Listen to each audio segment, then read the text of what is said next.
Buenos días y bienvenidos a la comunidad Amanecer. Estamos en una serie de prédicas, estudios que se llaman Buenísimas Noticias. Estamos en el capítulo 8, la segunda parte, Milagros Modernos. Y otro ejemplo es lo que relaté de lo que sucedió en la cocina de mi casa, en el que hubo un instante de desesperación momentánea. Pero en el reino de los cielos podemos vivir como si estuviéramos en el cielo. Quiero decir con esto que podemos comenzar esa vida celestial aquí y ahora mismo. El camino de esa vida es el camino de la fe. Hay que creer para experimentar los beneficios de la gracia. Fe sin obras es muerta. Santiago 2:14. El relato es verdad y sucedió hace un poco más de 20 años, pero hay más milagros y mucho más recientes y están sucediendo todos los días.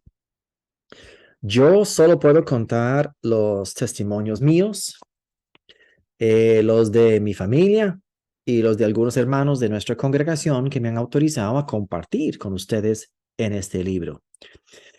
Esto ha pasado mucho más desde que se publicó el primer libro, Pura Gracia. He escuchado varios testimonios que me han alegrado acerca de sanidades milagrosas. Usted lo tiene que creer para vivirlo de la misma manera y así testificar del poder de Dios entregado a nosotros por gracia. Bueno, ahora me adelanto al año 2010, cuando aconteció uno de los sucesos más lindos en la vida de mi familia durante los años más recientes, el nacimiento de mi segunda hija, Sara. Fue un embarazo difícil para mi esposa, que no era una mamá joven, era mamá primeriza, y 2 veces durante esos largos 9 meses, al final de cada trimestre, tuve que ingresar al hospital para tratamientos relacionados con el proceso. A los 3 meses de haber nacido la nueva adición a la familia, Lorena, mi esposa, comenzó con un dolor que inclusive un día le produjo un desmayo. Debido a la intensidad, mi hijo Derek, quien estuvo con ella en el momento, llamó al 911 y la llevaron al hospital. Yo estaba en el trabajo bien lejos. Después de unos exámenes, dieron el diagnóstico. Mi amor tenía cientos de piedras en la vesícula. El médico a cargo le dijo, no hay otra solución, la vamos a operar. Entonces él le programó una cirugía en un mes. Lorena siempre ha sido una nerd y especialmente con la palabra de Dios. Ella nunca asume que una prédica es verdad solo porque el pastor lo dijo. Ella investiga y comprueba y eso es un buen hábito. Ella asistía con regularidad al grupo de estudio bíblico en la iglesia nuestra y además consultaba con frecuencia a nuestra amiga Margot, que daba clases en el Instituto Bíblico Rema acerca del tema de la sanidad. Se puso de acuerdo con esta amiga a hacer lo que llamaríamos el reto de Efesios 1:15 al 23. Por esta causa, también yo, habiendo oído de vuestra fe en el Señor Jesús y de vuestro amor para con todos los santos, no ceso de dar gracias por vosotros, haciendo memoria de vosotros en mis oraciones, para que el Dios de nuestro Señor Jesucristo, el Padre de gloria, os dé espíritu de sabiduría y de revelación en el conocimiento de Él, y que Él alumbre los ojos de vuestro entendimiento para que sepáis cuál es la esperanza a que Él os ha llamado, cuáles las riquezas de la gloria de su herencia en los santos, y cuál la extraordinaria grandeza de su poder para con nosotros, los que creemos, según la acción de su fuerza poderosa. Esta fuerza operó en Cristo, resucitándolo de los muertos y sentándolo a su derecha en los lugares celestiales, sobre todo principado y autoridad, poder y señorío, y sobre todo nombre que se nombra, y no solo en este siglo, sino también en el venidero. y sometió todas las cosas debajo de sus pies y lo dio por cabeza sobre todas las cosas a la iglesia, la cual es su cuerpo, la plenitud de aquel que todo lo llena en todo. Efesios 1, 15 al 23.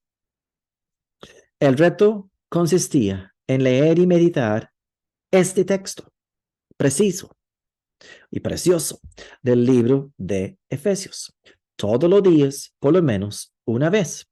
Lorena lo pegó en el espejo del closet, lo pegó en la refrigeradora, en la cocina, lo tenía en el escritorio de la oficina y, por supuesto, lo tenía en el celular. Ella procedía a leerlo varias veces al día para cumplir el reto. Específicamente, ella ponía el nombre de Jesús sobre todo nombre que se nombra, como por ejemplo, las piedras en la vesícula. Pasaron las 4 semanas y llegó el gran día de la operación programada en la clínica católica. Casualmente, el grupo de intercesión tenía una reunión programada en nuestra casa que coincidía con la hora de la operación porque era durante la Semana Santa. Todos se pusieron de acuerdo con nosotros que algo iba a pasar. Yo acompañé a Lorena al hospital y cuando íbamos de camino a la sección de cirugía, pasamos por el cuarto de ultrasonido, donde en el principio habíamos hecho el examen. Recuerdo las palabras de Lorena.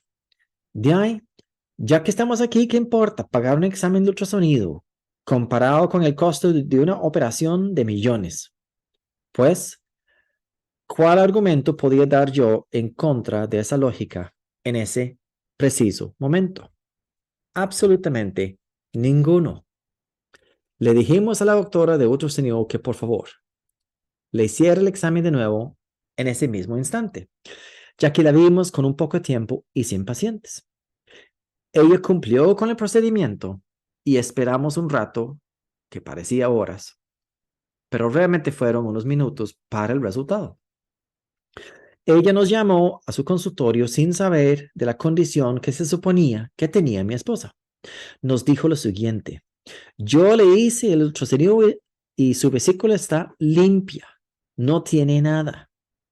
Nos mostró la imagen en una pantalla grande, además de darnos la foto para nuestro expediente. La doctora exclamaba: yo he ido de casos como este, pero nunca he visto uno personalmente. No sé qué decir, pero no te podés operar porque no tenés nada. Lorena llamó al cirujano y le explicó lo sucedido. De hecho, le aconsejó al médico pasar tiempo con su familia, ya que era feriado y los doctores tenían fama de que nunca aprovechan el tiempo de ocio para estar con sus seres queridos. Él solo se reía, me imagino de los nervios, y dijo que estaba bien. Lorena y yo tenemos en nuestra posesión hasta el día de hoy los 2 resultados de los ultrasonidos de su vesícula, el antes y el después, para cualquier Tomás que se nos acerque a preguntar, por si acaso.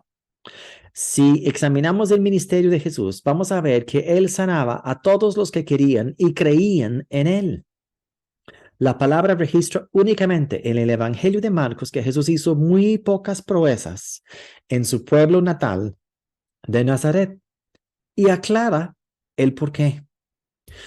Y poniendo las manos sobre los enfermos, Jesús sanó a algunos de ellos, pero no pudo hacer ningún otro milagro, pues se sorprendió mucho de que aquella gente no creyera en él. Marcos 6, versículos 5 y 6. No obstante, los evangelios están repletos de los acontecimientos de sanidades y hasta resurrección de los muertos. Todo relacionado con la salud de las personas o los familiares que se acercaban a Jesús. Esto está resumido en el libro de los Hechos de los Apóstoles. Como Dios ungió con el Espíritu Santo y con poder a Jesús de Nazaret, y como éste anduvo haciendo bienes y sanando a todos los oprimidos por el diablo, porque Dios estaba con él. Hechos 10, 38. Como hemos visto en este capítulo, El nombre de Jesús está sobre todo nombre y cuando activamos nuestra fe en ese nombre y lo que Él obtuvo para nosotros, podemos ver la manifestación de lo espiritual en lo natural. Recuerde que Jesús habló a la higuera en Marcos capítulo 11 y hasta el día siguiente se vio la manifestación en lo natural, porque se había secado desde las raíces. Se efectuó la voluntad de Jesús desde el momento que Él le habló a la higuera, pero se notó hasta el día siguiente por el proceso natural de la planta que tenía las raíces secas. Nuestra salud fue comprada como parte de nuestra salvación y perdón de pecados. Jesús retaba a los fariseos en cuanto a este tema con la sanidad y perdón de pecados del paralítico. ¿Qué es más fácil decir? ¿Los pecados te son perdonados? ¿O decir, levántate y anda? Pues para que sepáis que el Hijo del Hombre tiene potestad en la tierra para perdonar pecados, dijo entonces al paralítico, levántate, toma tu camilla y vete a tu casa. Mateo 9, versículos 5 y 6. Lo que agobiaba, lo que puede agobiar a los creyentes ahora es cuando no hay una manifestación inmediata de sanidad. No obstante, no olvidemos el caso de las piedras en la vesícula de mi esposa, que se asemeja a la enseñanza del caso de Jesús con la higuera. Veamos un texto clave en cuanto a la fe con respecto a este tema y nuestra actitud. Tened fe en Dios. De cierto os digo que cualquiera que diga a este monte, quítate y arrójate en el mar, y no dude en su corazón, sino que cree que será hecho lo que dice, lo que diga le será hecho. Por tanto, os digo que todo lo que pidáis orando, creed que lo recibiréis y os vendrá. Marcos 11, versículos 22 al 24. Aquí hay unas claves escondidas en cuanto a la manera de cómo debemos operar en la fe. Primero, Jesús enseña que la manera de orar correctamente en estas circunstancias es dando una orden.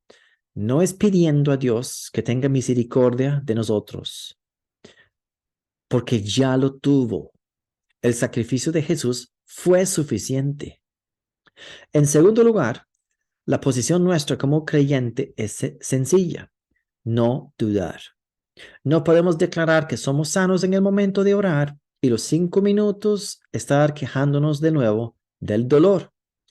Luego, yo no sé acerca de usted, pero cuando yo era niño, mis papás me enseñaron a dar gracias siempre que recibía algo. Si hemos recibido nuestra petición, deberíamos dar gracias y actuar como si ya la tuviéramos.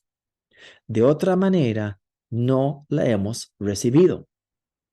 El problema surge cuando queremos hacer las cosas fuera de secuencia, o mejor dicho, al revés. En otras palabras, si queremos sentir la sanidad primero, vamos a echarnos para atrás y no daremos gracias y estaremos contradiciendo nuestra posición de fe. Hay que orar una vez, dar gracias por recibirla y callar de allí en adelante en cuanto al tema, porque ya se hizo. No importa si veo o no la manifestación inmediata. Ahora, es importante explicar aquí mismo la diferencia entre una sanidad y un milagro. Recibir una sanidad en el momento de orar es nuestro deber. Ya no hay que orar más que una vez. Debemos creer y actuar como si fuéramos sanos, aunque los síntomas siguen. A veces hay milagros instantáneos. Por ejemplo, recientemente una mujer joven que llega a nuestra congregación había sido operada de una quebradura de un hueso en el brazo. Y los doctores hicieron lo que pudieron, pero le dijeron que no iba a recuperar el uso normal de ese brazo. Ella no podía alzar el brazo hasta el nivel del pecho y no podía cerrar los dedos para tomar algo en la mano. El Espíritu Santo me susurró que ella ocupaba un milagro, no una simple sanidad. Entonces, a la hora de orar, le dije que alzara el brazo. Yo le ayudé en extender el brazo hasta la altura de la cabeza. Además, le dije que tomara en su mano el lapicero que yo tenía, sabiendo que me acababa de decir que no podía. Le dije, si recibiste el milagro, debes hacer lo que no podías hacer antes. Ella tomó el lapicero y, de hecho, le dije que testificara adelante en la iglesia tomando ella el micrófono en la misma mano para demostrar lo que ya era capaz de hacer. Tiene que ser así porque la posición de la persona no depende de lo que siente, sino de lo que cree. Le dije a ella que a partir de ese momento ella tenía que ejercer ese brazo y esos dedos, haciendo todo normalmente, como de costumbre, para fortalecerlo, porque el milagro ya pasó. Estas son buenísimas noticias. Entonces, hemos, durante las últimas 2 semanas, escuchado 2 o 3 o hasta 4 casos diferentes donde suceden milagros. Además, hemos visto que el milagro se manifiesta instantáneamente, a veces es progresiva, es un milagro en progresión que sigue contra toda expectativa o todo pronóstico médico.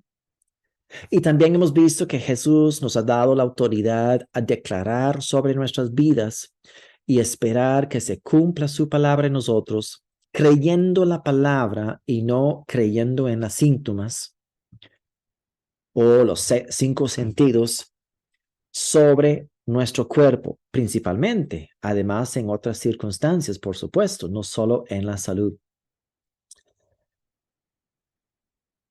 El tema es que Dios nos encuentra en el nivel de fe en que estamos. Si tenemos la convicción que hemos recibido la sanidad y instantáneamente podemos hacer cosas que son, llamaríamos como locura para la medicina, debemos hacerlo y actuar para demostrar la obra de Dios en nuestra vida.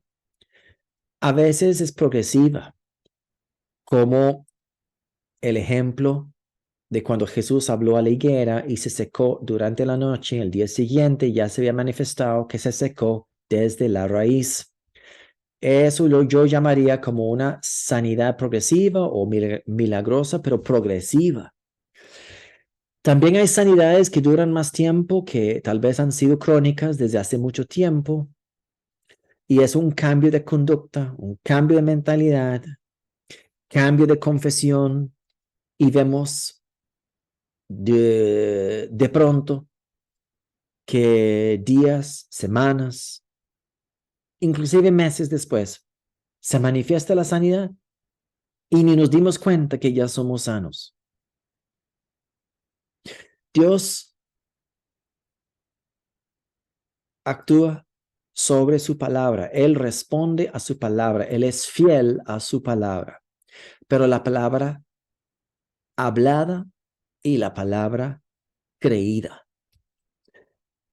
Es nuestra responsabilidad como hijos e hijas de Dios demostrar esto para el mundo. El mundo está gimiendo la manifestación de los hijos de Dios. Está esperando que tú y yo demostramos que Dios está vivo, el mismo Dios que desde hace 2000 años que está sanando y restaurando y haciendo prodigios y señales por medio de su palabra en las vidas de los creyentes, su familia, sus hijos e hijas. Les dejo esta enseñanza aquí y la próxima semana seguiremos en esta serie de estudios sobre buenísimas noticias. Bendiciones y feliz domingo.